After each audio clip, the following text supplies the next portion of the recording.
quanto que tinha no seu núcleo. Ou seja, ele previa o número atômico. Ele acertou, chegou próximo. Daí, o do ouro hoje, vamos ver quanto que é o do ouro. Deixa eu ver na minha tabela periódica aqui. O ouro é 79, ele errou, ele errava, ele chegava lá aproximadamente 100, mas ele tinha um acerto de 20%, para mais ou para menos, então ele achava 100 e era 80. Né? Na realidade o ouro é 79, né? E chegou próximo de 79, então além de destinar que o tamanho do átomo em relação ao tamanho do núcleo, o tamanho do átomo ele é 10.000 vezes, né? 10.000 vezes maior do que o tamanho do núcleo. Quando a gente fala diâmetro, né, pessoal? Vamos ver. É muito interessante a gente falar em diâmetro, né? Vocês estão começando agora, vamos ver. Você tem um círculo, beleza? E você tem um círculo. Aqui é um diâmetro, essa distância aqui. O diâmetro é aqui assim, olha. Olha bem. O núcleo do átomo é muito pequenininho. O núcleo tem diâmetro, do núcleo, né? Do núcleo tem um diâmetro de 10 a menos 12, como está aqui, olha, marcado aqui para vocês, olha. Vamos ver como está aqui, ó, 10 a menos 12. E o diâmetro do átomo é 10 a menos 8. Quer dizer, esse diâmetro aqui, esse grandão, é 10 a menos 8. Então, o átomo é cerca de 10.000 vezes maior do que o tamanho do núcleo. Olha, gente, o núcleo é muito pequeno perto do diâmetro do átomo. Quer dizer que existe um grande vazio entre o núcleo e aonde estão esses elétrons. Beleza? Continuando. O modelo atômico de Rutherford, então, ele caracterizou o quê? Que todo átomo ele tem elétrons que giram em torno de um núcleo positivo, na verdade, giram em torno do núcleo positivo, e aonde essa região, aonde ele gira, é denominada eletrosfera, enquanto o núcleo é onde se encontra aquelas partículas que têm massa, que são os prótons e os nêutrons. Beleza? Muito bem, modelo atômico Rutherford.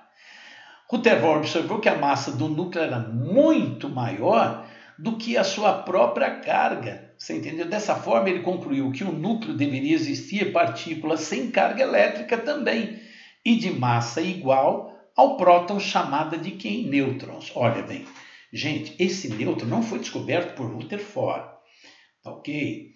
O nêutron, vamos ver, o nêutron, vou até escrever aqui para eu poder saber onde eu estou. O nêutron foi descoberto em 1932 por um americano chamado Chadwick. Então, Chadwick descobriu o nêutron. Por quê, gente? Como que aquela partícula positiva iria ficar? Ela iria ficar uma próxima da outra? Ela se repeleria. Então, aqui entre elas existia uma partícula sem o quê? Sem carga, onde foi denominada de quê, gente? Nêutron. Tá bom? Os nêutrons. Tá bem claro? Entendeu? Então, agora nós conhecemos que partículas? Elétrons, né? Então, olha bem, nós sabemos que nós temos no átomo, o átomo, olha bem, aquele da partícula livre, nós sabemos que nós temos o quê? Um núcleo, né? E nós temos uma eletrosfera, que é onde os elétrons giram, beleza? Eletrosfera. No núcleo eu tenho prótons e nêutrons, eu tenho os prótons e nêutrons, e na eletrosfera eu tenho quem? Os elétrons. Beleza? Continuando, prótons e nêutrons, tá lá. Aí veio o Bohr. Em 1911 foi Rutherford. Bohr, gente, foi um cientista magnífico, na verdade, um químico magnífico. Ele elaborou a teoria sobre a distribuição e movimentos elétricos. Porque, olha bem, o Rutherford não conseguia explicar que aqueles elétrons que circulavam em torno do núcleo, ele não conseguiu explicar o porquê daqueles elétrons perderem energia e chegar de encontro ao núcleo. Porque porque o núcleo era positivo, o elétron positivo, então o elétron negativo.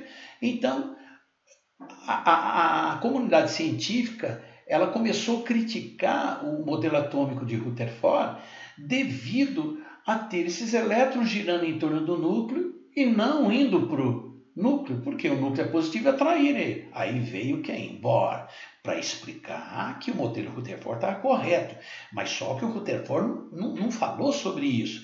E o que Bohr disse? Bohr disse o seguinte, gente, elaborou uma teoria, né, que diz assim, os elétrons descrevem ao redor do núcleo órbitas circulares com energia determinada. Olha que interessante.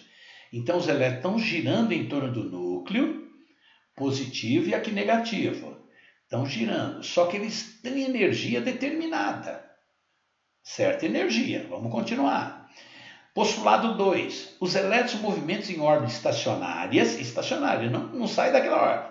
E nesse movimento nem emite energia, não emite energia espontaneamente. Então ele está com aquela energia constante, girando aqui. Ele nem perde nem ganha energia.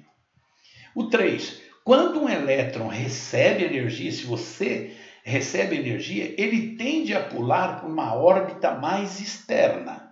Ou seja, ele não vai de encontro ao núcleo. Ele pula para uma órbita, pula entre aspas, né?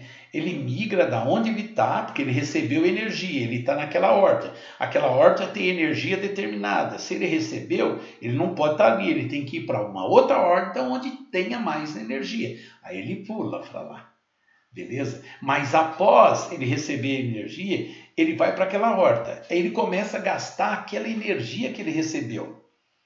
Ele gastou aquela energia que ele recebeu, e a hora que ele chega na energia dele, ele não pode ficar naquela órbita. Aí ele retorna para a órbita dele de origem. A hora que ele retorna para a órbita dele de origem, ele emite uma outra energia na forma de luz. Olha que interessante, que ele chamou de fóton. Beleza? Fotongrafia. Fotongrafia. Então, olha bem, conclusões de Bohr. O modelo atômico foi fundamentado na teoria dos quantos, né, sustentada experimentalmente com base na espectroscopia. Distribuição eletrônica de níveis de energia. Quando o elétron do átomo recebe energia, ele salta para um nível de maior energia, que é mais externa, ou seja, portanto, mais distante do núcleo. Tá, o núcleo está aqui, se esse elétron receber energia, ele vem para cá. Ele começa a girar em outra órbita. Só que ele vai perdendo essa energia dele lá. A energia que ele recebeu. Quando ele chegar na dele, ele volta para a órbita dele, que é determinada. A hora que ele volta, ele emite uma luz. E essa luz é uma onda eletromagnética. Tá ok? Muito importante. Ele cede esse quantum, não é verdade, que ele recebeu, em forma de luz. Energia, onda eletromagnética. Então, olha bem, Bohr, ele distinguiu duas regiões, uma com carga elétrica positiva devido à presença dos prótons e outra com carga elétrica negativa devido à presença dos elétrons. Ou seja, o elétron está ali girando em torno, cada átomo está girando em torno do núcleo. Enquanto você não excita ele, não adiciona energia, os elétrons vão ficar naquela órbita. Então o átomo não se desintegra. Aí ficou o modelo de Rutherford-Bohr. Aí começou a vir os outros cientistas para poder caracterizar mais esses modelos atômicos. Summerfield começou a admitir que naquelas órbitas o elétron descreve uma órbita elíptica ao redor de diferentes excentricidades e apresenta diferentes conteúdos de energia. Ou seja, cada camada aonde gira o elétron tem determinada camada de energia lá. Isso foi Summerfield que caracterizou aquela região chamada de camadas ou níveis de energia. Depois veio Broglie. Broglie, em 1923, ele desenvolveu uma equação na qual ele demonstrava que qualquer corpo em movimento está associado a fenômenos ondulatórios. O elétron apresenta a natureza de partícula ou onda. Então ele pode fazer assim, quando for onda vai reto, quando for partícula, quando for onda ele vai fazer assim, esse movimento. Quando ele for partícula ele vai fazer movimentos retilíneos. Então, quem que caracterizou o elétron como partícula onda? Broglie. Depois veio o que? Heisenberg, em 1927, anunciou o princípio da incerteza. Gente, ele ganhou a vida falando numa incerteza. O que ele disse, gente?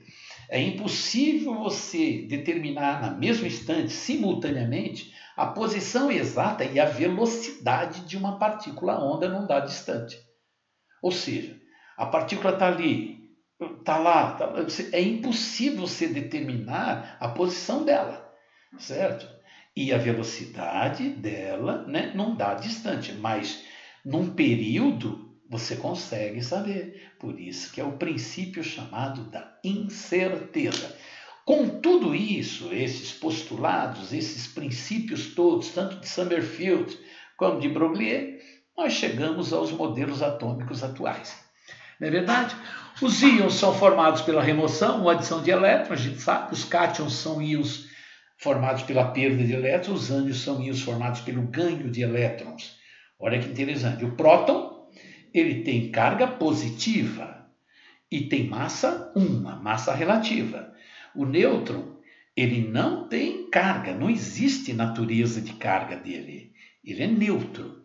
O valor é 0, mas ele tem massa 1. Ou seja, a massa do nêutron é idêntica do próton.